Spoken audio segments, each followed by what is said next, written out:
Good morning, you beautiful people. I hope you guys are having a wonderful day today. Welcome to my first impressions of Call of Duty World War II. There are so many things that I want to talk about this game that I simply cannot put them in one video. I previously recorded a 20-minute long video and I said there's too much information here. I need to split it up into different videos. So I'm not going to talk about everything in the depth that I would like to in this video, but this is just kind of a casual conversation, a casual commentary about my thoughts on Call of Duty World War II. Call of Duty World War II has so much potential. It has the potential to be the best Call of Duty since Call of Duty Ghosts. There are so many praises and so many criticisms that I really want to articulate as best as I possibly can, but let's talk about some of the praises. Let's talk about the things that I like, and we'll get to the things that I don't like later on. The things that I do like, number one thing that I love about this game is the boots on the ground. The boots on the ground is so amazing. I didn't know how much I missed boots on the ground until I had a boots on the ground Call of Duty and new boots on the ground Call of Duty. The sheer consistency, the amazing pacing of the game. Yes, these three maps that we have good pacing in them. That's amazing.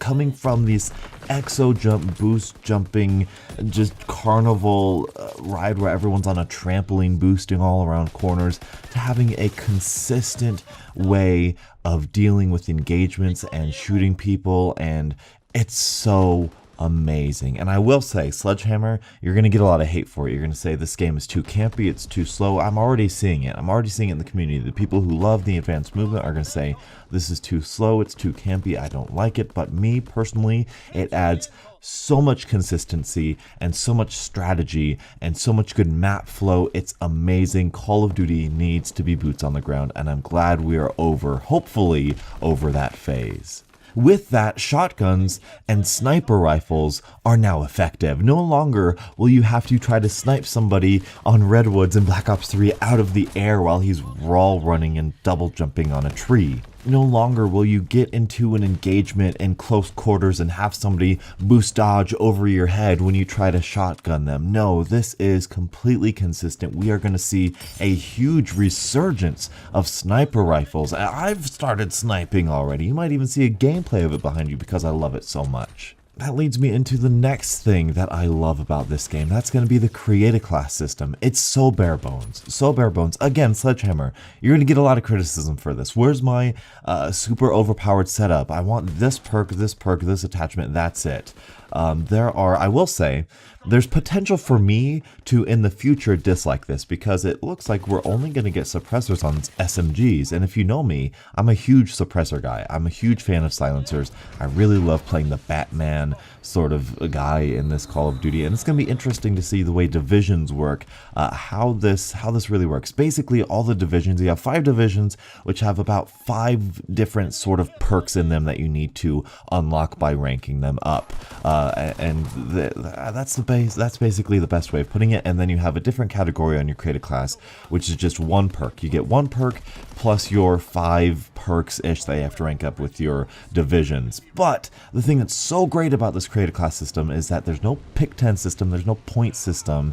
It's just you get a gun, you get 2 attachments. On every single gun you get 2 attachments. You get a secondary and you get a grenade.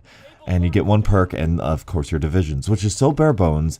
And it's awesome. And the kill streaks, they're not tied to the class, which is kind of sad, but I appreciate the simplicity of this. Like I said, I believe it's going to come with a lot of hate, and hey, maybe we might want to add another perk because maybe 1 perk is not quite enough, maybe 2 perks. The perks, at least what we have in the beta, don't seem all that powerful. They don't seem all that overpowered. The more powerful perks are going to be within your divisions, which is, I think, their balancing factor.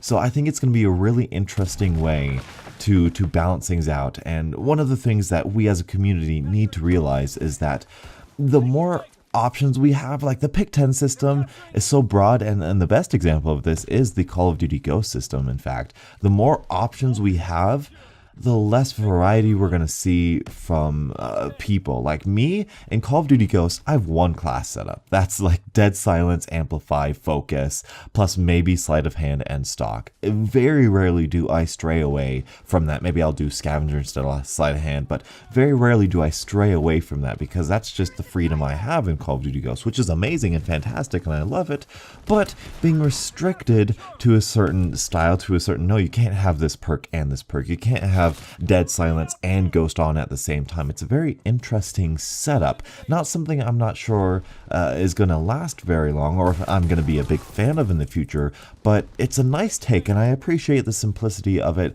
and I have to say, Good on you, Sledgehammer, for actually innovating and pushing forward by almost pulling back in a sort of way. It's a really good system, at least in the idea of it. And overall, the last thing that I'll say is overwhelmingly positive about this is I like the aesthetic. I do enjoy the era we're playing, and don't get me wrong, I did fall in love with the futuristic era of Infinite Warfare. I still love how the NV4 looks. I think that's the most beautiful gun we've had in Call of Duty in recent years. I love the way the NV4 looks. I love the futuristic style of the weapons in Infinite Warfare, but having real World War II weapons, having that genuine connection that you can almost relate to these weapons, having a PPSH again and the M1911 again and the Type 100, it just feels good. I don't know why. I don't know the scientific effects of nostalgia. I haven't even fought in World War II. You know, I don't know what the real world guns have anything to do with it, but I love the aesthetic. I love how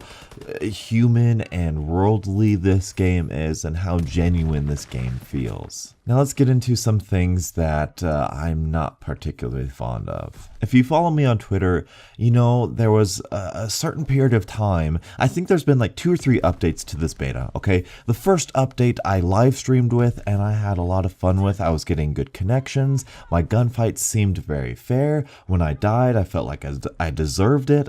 When I got kills, I felt like I deserved it. I believe late Friday night there was an update. I played it Saturday morning and it was just like Black Ops 2 and it was just like Modern Warfare 3 and I was having trouble getting a single kill. Bullets were disappearing.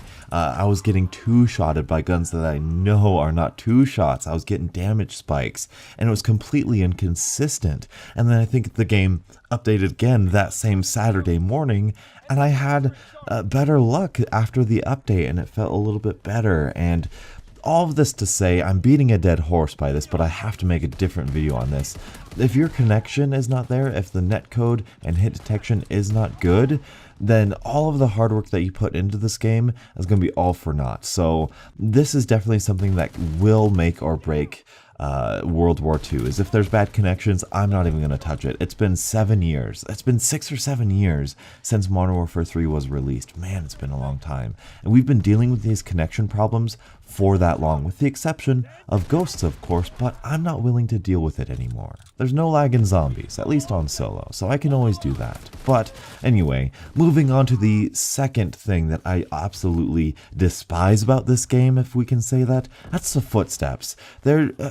I've heard them before, and I love it when I hear them because it adds such a safe, strategic way of moving around the map. It's so great. The runners, how do I want to phrase this? The runner's best asset is not sprint out time, it's not SMGs, it's not map design, it's footsteps. If a runner can hear footsteps, he is going to be successful. I want to rush, I want to be successful while rushing, and I want to hear footsteps, and footsteps allow me to rush more effectively. If the enemy footsteps were just as clear and audible as my teammates' footsteps, then that would be fantastic, but again, they're so quiet, I can't hear somebody who literally fell right on top of me. If you've seen my live stream, I can't hear people within the same room of me. That's not right, that's not good, that's bad, and it turns me off. It's, first of all, not immersive, second of all, it's random, you know, you're not punishing players for getting close without Dead Silence. I'll make a whole video on it, but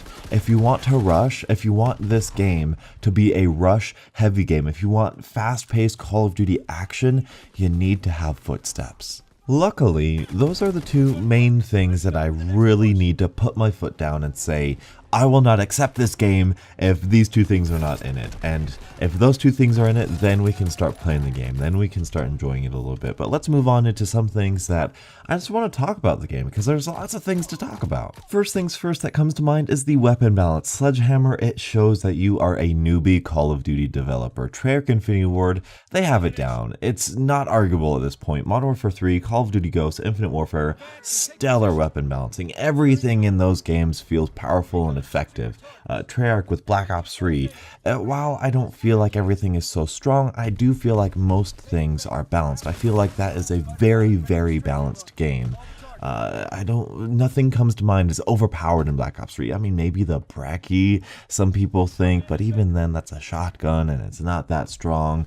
But nothing stands out as overpowered in Black Ops 3.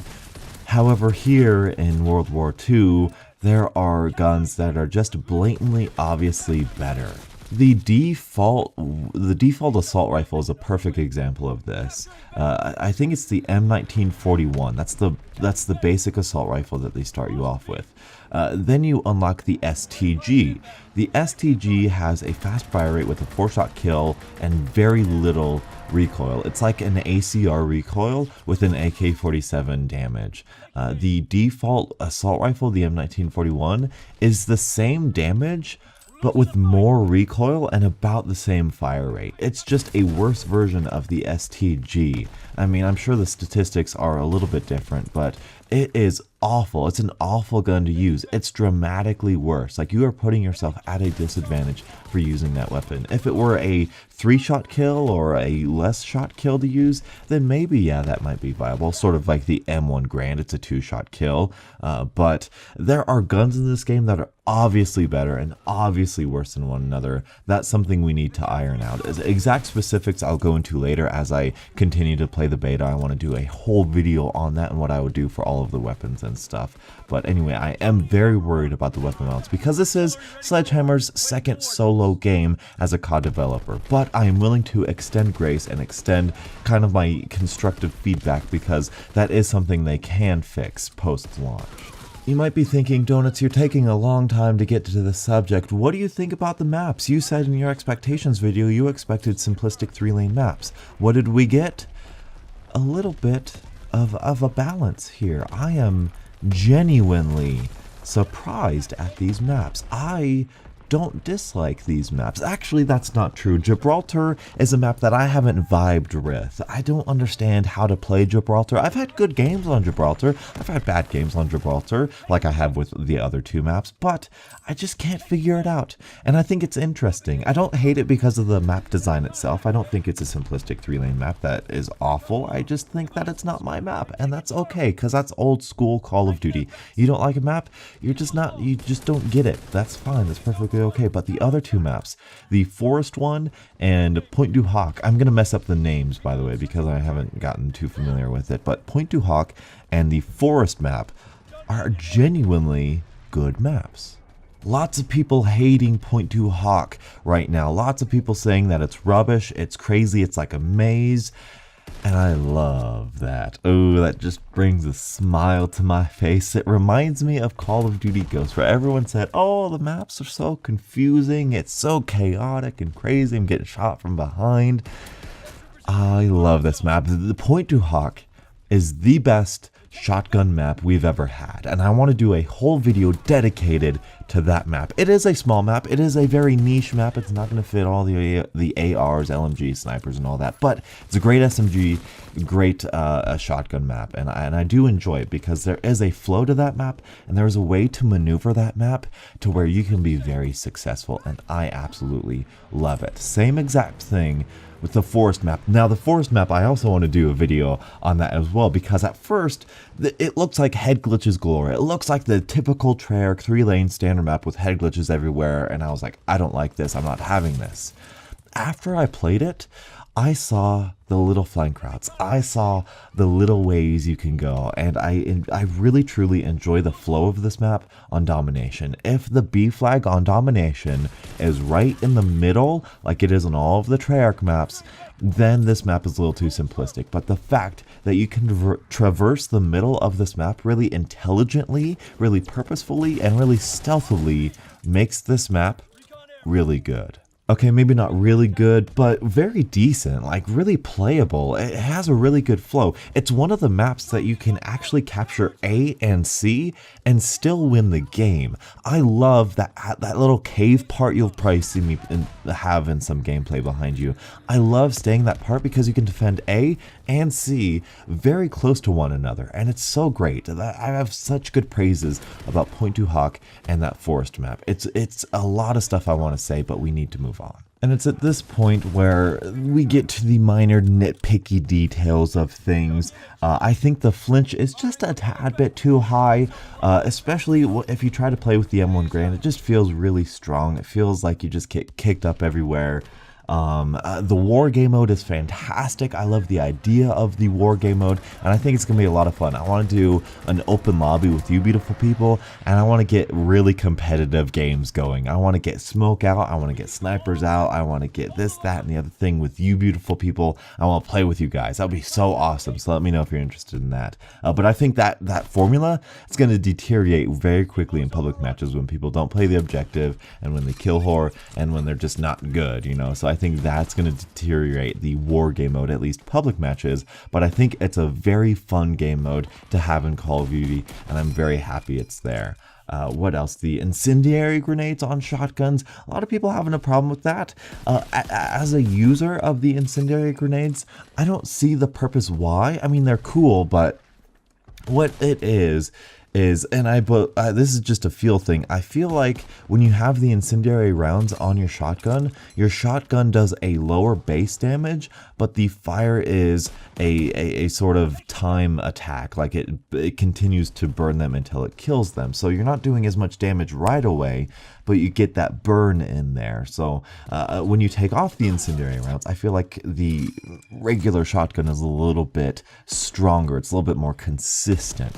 So whenever I do burn from an incendiary round, I would think, well, if he didn't have the incendiary, he would have just one-shot killed me with his regular shotgun anyway. So I don't find it that big of a deal, but I can see how people find it annoying. Oh, I forgot to say, I love the music. The main menu music is so good. It's so triumphant. It sticks in your head. I was humming it on my way to work today. That's how catchy it is. I really like it. But that brings me to the menu system and the UI.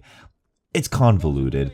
It's bad. Like, they were trying to go for this really kind of panel-like, very neat and tidy. Everything's laid out with your bumpers. It's just not intuitive. It's not good. They've had lots of feedback on this. This is a weird thing to get feedback on, but it's very jarring. You'll figure it out when you guys do play the beta. It's a very bad menu system. It's very clunky. Like, the leave game system is under a tab rather than like a select button, I guess. The create a class, your divisions are just the pause screen. So it's not like pause, create a class, leave game. No, those are just tabs. You have to tab over to get to your create class or your options or your leave game. It's very weird. The kill streaks, there's not much to say. I feel like this is really the most bland part about Call of Duty in recent years.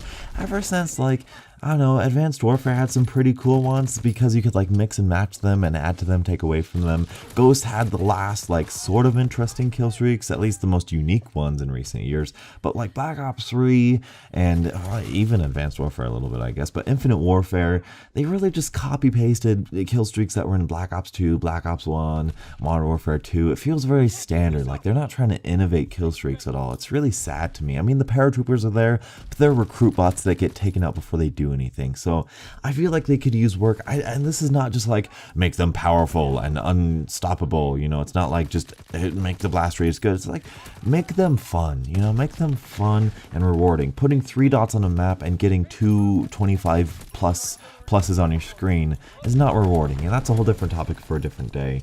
But yeah, I've just realized that I've done exactly what I did before and talk for 20 minutes about this game. But you know what? We're gonna upload this anyway because this game is worth talking about, and I will go into much, much further detail about each and every one of these things, and there's still so many things to say about this game, and I want you to know that this has the most potential out of any Call of Duty we've had in the past 4 years. And that's including Infinite Warfare. And you guys know how much of an Infinity Ward fanboy I am here, so this is saying a lot.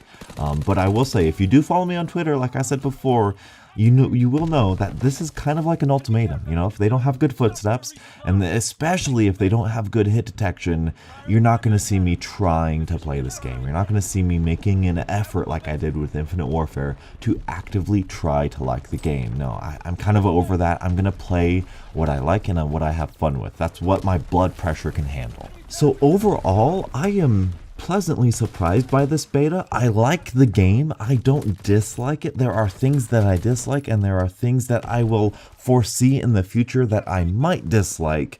But for now, I'm very happy with this game because there's so much potential. I love the boots on the ground. I love the era. I love the potential this game has, and I'm really excited for this year's Call of Duty. This is like Call of Duty leaving its parents' house and going into this exo jumpy kind of boost rebellious stage, and then it realizes that it probably shouldn't do that, and that's a bad thing. So now it's back, and it's like, can I move back in? I want to be boots on the ground again. Oh boy, I'm recording this way too late. Thank you guys so much for watching. Let me know if you're on PlayStation, let me know how this beta is going for you. And if you're on Xbox or PC, let me know what you guys want to hear about the beta. Let me know all of your questions. I will answer them, and I'll let you guys know. Monday and Sunday, I will probably be playing the crap out of this beta still, so videos might slow down for a little bit, but next week, when the beta's gone and we're waiting for the next weekend, I'll probably record and upload a whole bunch of videos talking about the beta and that stuff anyway. But anyway, that's all I have for you guys today. If you've made it this far, please leave a like on the video, and until the next absolutely beautiful Call of Duty morning, I'll catch up with you guys later. And as always, stay beautiful.